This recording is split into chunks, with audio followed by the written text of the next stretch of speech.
Really, this is a great problem to have. So many texts ripe for modern spiritual reading and so little space.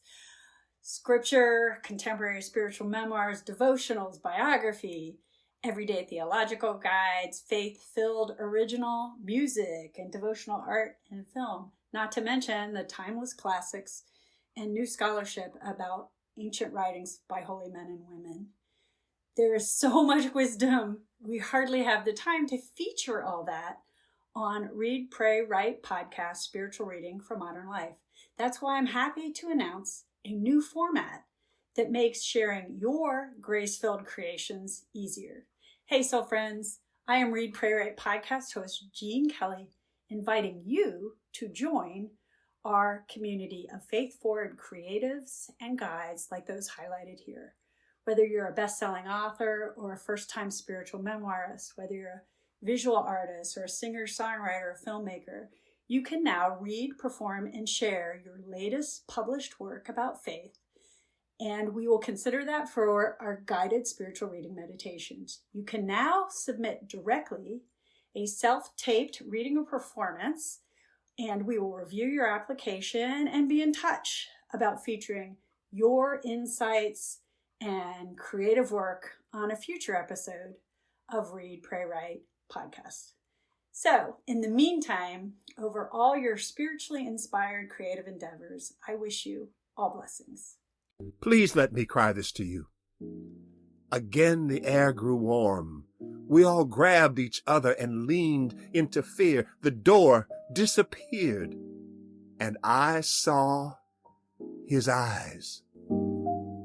All I have and all I call my own, 'cause it's all yours, everything is yours, it's always been yours and it always will be. Take it from me, I return it to you, just dwell in me and I'll dwell in you. I began setting aside 15 minutes every morning and evening. For a total of 30 minutes a day, I'd put down my phone, stop thinking about work, and sit to meditate. I would wait until my wife Ganesha left her work, and then would sit with my eyes closed, legs crossed, and back straight, just as I'd learned from Sikh discipline when I was a boy. Read the Bible to seek to know divine love and to know the divine lover better. Is there any other reason ultimately to read it? Claire wears a monstrance-shaped necklace, symbolic of the one she carried out to pray against invaders to her monastery.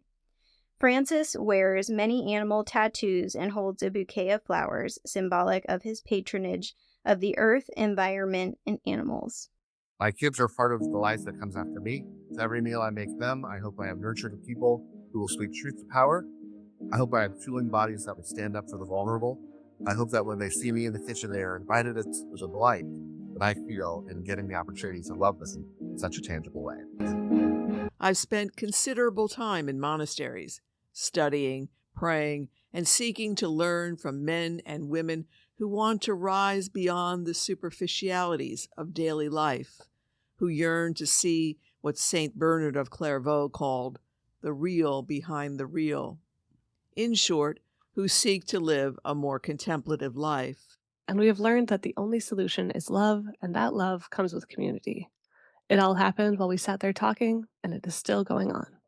It's been a while since I could admit there was something missing.